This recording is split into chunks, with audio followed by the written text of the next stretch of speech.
This is Ryan Gorcey, publisher of BearTerritory.net for Fox Sports Next and Scout.com, here at California Memorial Stadium on a very chilly Thursday night with Hunter Hewitt of the San Francisco Chronicle for our weekly video feature, 3 and Out. Hunter, what's your first point today? I want to talk about DeAndre Coleman. It's his homecoming. He's a Seattle native. He's going back to his hometown. He said he grew up less than 10 minutes from the University of Washington campus. It'll be interesting to see how he plays. He's got to be pumped up. He's got to be excited. He also said he's excited to play against a team that actually runs the ball for a change. Cal has seen a lot of pass-heavy teams. DeAndre Coleman said he said it gets real grimy in there. That's what he said. He described the run game. So he's excited about that. I know he's going to need to play a very increased role in this game. We just found out that Gabe King is no longer with the football program. He decided to leave. Gabe King was Coleman's backup, so that means Coleman really probably won't leave the field much, and they're going to need a huge performance from him to really clog those holes in the middle and stop Bishop Sankey in that explosive ground attack of the Huskies. So let's watch DeAndre Coleman, see if he's pumped up and ready to go and make an impact for Cal's defense.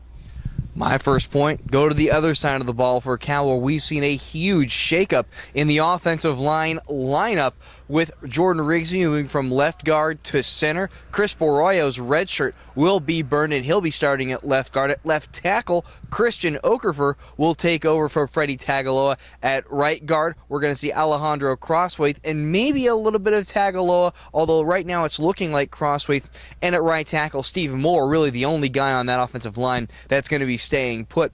The big thing here is Tagaloa has been abused by Scott Crichton, by Anthony Barr over the past several weeks. He really has not looked very solid at that left tackle spot, where I think everybody, including the coaching staff, thought he would be like the anchor. Okay, that's one guy we can count on for sure, and he's been anything but a sure thing. So they're moving him inside a 6'8" guard. Not bad. He'll have to learn the position a little bit more, I think, before we see him on the field with any kind of regularity. We'll see Alejandro Crosswaith there at right guard, and like I said, Steve Moore, the only guy on that line who stays put at right tackle. Jordan Rigsby, one of the reasons he's been moved inside is because he's a hell of a blocker. He's a real bulldog in there, and he's a really very aggressive guy. Even from when he was a recruit, I remember covering him at the Stanford, the Palo Alto Nike camp. The coaches got angry because it was a no pads event, and he just kept putting defensive linemen face first into the turf. So that blocking is going to help. Mark Brzezinski has now been demoted out of the starting spot, and Bill Tyndall has been seeing some second team snaps at center. Hunter, what's your next thing? I want to stay on the defensive side of the ball here. I'm going to talk about the linebackers. You know, they're going to play a big role in this game as well. I talked with Jalen Jefferson earlier in the week. He told me, similar to DeAndre Coleman, he's excited to play against a run-heavy team. At the same time, though, they have to be very disciplined. They can't fall for the play-action fakes, because Washington has a guy by the name of Austin Seferian-Jenkins who, in my opinion and a lot of other opinions out there, he's one of the best tight ends in the country. And the linebackers need to be well aware of him at all times. They can't let him get behind him. The linebackers have had some issues with that throughout this year. You saw it last week against Oregon State. Tight end got over the middle a few times, a couple of big plays. So Jefferson and the rest of the linebackers need to be ready for that. And at the same time, they need to clog those run holes. They need to fill the gaps and try to stop that ground attack of the Huskies. So that's going to be one thing to watch this week. Cal needs a big performance from its linebackers if they want a chance to win this game. Yeah, especially Austin Seferian-Jenkins can really take the top off of that defense. That'll be a real tough matchup, and Cal really has not had anybody who's been able to play the role of Austin Seferian-Jenkins. They've had Vinny Johnson, a redshirting freshman offensive lineman, in there to simulate the blocking. They've had Jacob Wark in there a little bit to catch passes, and they've had Kyle Bama a little bit. So it's really been an Austin Seferian-Jenkins by committee here at Memorial Stadium this week. My next point, and it's the point that everybody's really waiting and really on edge to find out who's going to run this thing, and that's going to be the quarterback position. Was it going to be Jared Goff, who's seen his quarterback rating go from over 134 and change to down to 118 and change from his first 3 games to his last 4?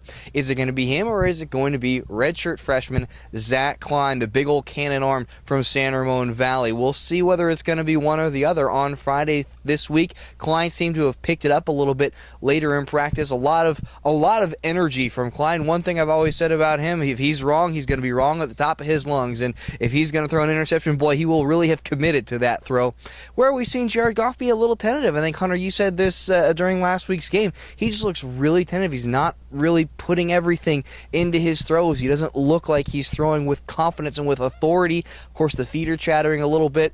Well, the offensive line has allowed a Pac-12 worst number of sacks, so that kind of makes sense.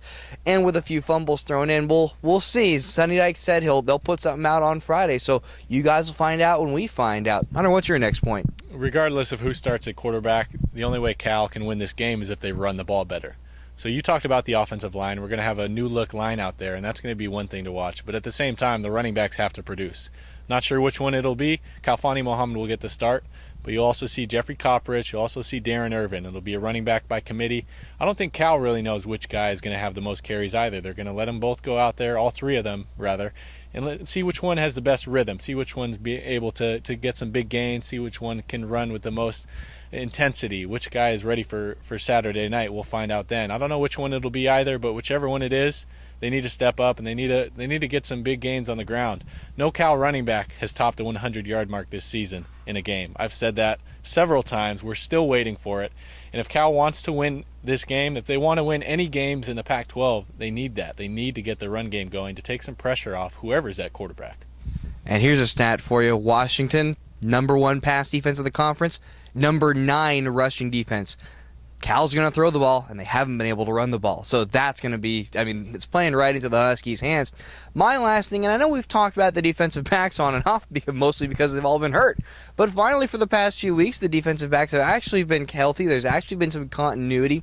The guy I really think is poised to take over is Joel Willis. Adrian Lee, for every good breakup he makes, he gets burned pretty regularly, and the coaching staff has not been happy. We've seen Andy Boo, we've seen Randy Stewart, we've seen just about every defensive coach yell at him at one point or another, and I think Joel Willis has been really steady, really consistent. Of course, he's a very athletic guy with a lot of speed, a former wide receiver, of course.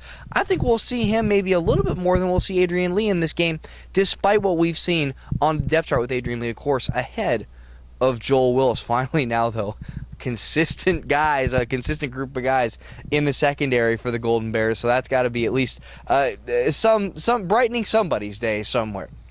All right, for Hunter Hewitt, this is Ryan Gorcey, publisher of BearTerritory.net for Fox Sports Next and Scout.com. Thanks for playing along. This has been 3 and Out. We'll catch you on the flip side.